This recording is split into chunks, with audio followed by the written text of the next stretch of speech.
बऱ्याच ठिकाणी अजूनही पावसाचं प्रमाण सर्वदूर असं नाहीये. मुंबई परिसरात, मुंबई, ठाणे किंवा इथं घाटमाथ्यावरती पाऊस सुरू झालेला आहे. अजून इतर ठिकाणी पाऊस थोडा अजून कमी आहे. परंतु एकंदरीत एक अंदाज दिसतोय की येणाऱ्या एक 4-5 दिवसामध्ये पाऊस तो सगळीकडे तो जाईल आणि बरसेल. आणि निश्चित प्रकारे या राज्यातील माझा शेतकरी या पावसाकडे खूप मोठ्या आशेनं पाहतोय, बघतोय आणि पाऊस येईल अशी अपेक्षा करतोय. निश्चित प्रकारे आम्ही पण तीच अपेक्षा करतोय की लवकरात लवकर या राज्यामध्ये पाऊस पडू द्या. आणि या माध्यमातून माझ्या शेतकरी बांधवांना एक मी आवाहन करतो, ज्या ठिकाणी जमिनीमध्ये ओलावा तयार ज्याच्याकडे आहे त्यांनी पेरणी केली तर त्यांना पेरणी करायला हरकत नाही. पण अजून ज्या ठिकाणी अजून जमिनीमध्ये ओल नाही अशा अजूनही त्या बाबतीमध्ये शेतकऱ्यांनी थोडं थांबून पेरणी करावी, पावसाचा अंदाज बघून पेरणी करावी, हे मी राज्यातल्या शेतकरी बांधवांना करतोय. परंतु निश्चित प्रकारे गेली 2 दिवस एक आशादायी चित्र या पावसाचं दिसतंय. हवामान विभागाचाही अंदाज दिसतोय आणि सर्वच तज्ज्ञांचाही या बाबतीमध्ये अंदाज दिसतोय की येणाऱ्या 2 दिवसामध्ये पाऊस सगळीकडे, पाऊस 3-4 दिवसामध्ये, आठवड्यामध्ये सगळीकडे पाऊस या राज्यामध्ये व्यापक स्वरूपामध्ये होईल. आणि ती आपण निश्चित प्रकारे अपेक्षा करूया. पाऊस कमी पडेल आणि पीक संदर्भामध्ये देखील आज काही महत्वाची चर्चा होऊ शकते का कॅबिनेट मिटिंगमध्ये? तर प्रत्येक आठवड्यामध्ये आम्ही पीक पाण्याचा अहवाल आमच्यासमोर मांडला जातो, त्यामध्ये चर्चा होतच असते.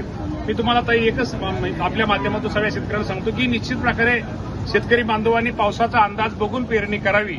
आणि निश्चित प्रकारे पाऊस तर आज एकंदर हवामान खात्याचा अंदाज किंवा एकंदर वातावरण बघितल्यानंतर निश्चित चित्र हे आशादायी आहे. आणि लवकरात लवकर चांगला पाऊस या राज्यामध्ये पडावा अशी निश्चित प्रकारे आपण आशा बाळगूया.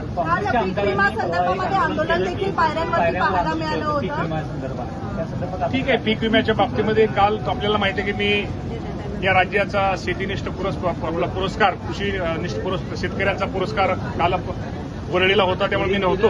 परंतु त्या आमदारांचं म्हणणं ऐकून घेईल आणि त्या बाबतीमध्ये निश्चित प्रकारे त्यांच्या मनात जे काही शंका आहे किंवा त्यांचे जे काय ते दूर करण्याचा प्रयत्न निश्चित प्रकारे करील. शेवटी आम्ही सगळेजण शेतकऱ्याची मुलंच. आम्ही हे सरकार हे शेतकऱ्यांचं सरकार आहे, शेतकऱ्यांचं हित साधणारं सरकार आहे. या बाबतीमध्ये निश्चित प्रकारे योग्य तो मार्ग काढला जाईल. माहिती नाही, माहिती घेऊन नक्की बोलेल. या बाबतीमध्ये मला काहीच कल्पना नाहीये. शेवटी शेतकऱ्या या बाबतीमध्ये शेतकऱ्यांसाठी जेवढं काय आम्हाला करता येईल, शेतकऱ्यांच्या हितासाठी निर्णय घेता येईल तेवढे घेण्याचा प्रयत्न हे सरकार निश्चित प्रकारे आम्ही घेऊ. आणि नुसतं आता शेतकऱ्यांच्या बरोबर नाही तर महिला शेतकरी सक्षमीकरण विधेयक सुद्धा आज आपल्याला माहिती आहे, काल आपण ते मांडलेलं आहे आणि आज दुपारी त्याच्यावरती चर्चा होणार आहे. आणि या राज्यामध्ये ज्या माझ्या महिला शेतकरी आहेत, जी खरोखर शेतामध्ये कष्ट करते, त्या महिलाला ती स्वतंत्र ओळख निर्माण केली पाहिजे. त्यातनं आमचा उद्देश या राज्याचे मुख्यमंत्री, दोन्ही उपमुख्यमंत्र्यांचा आहे.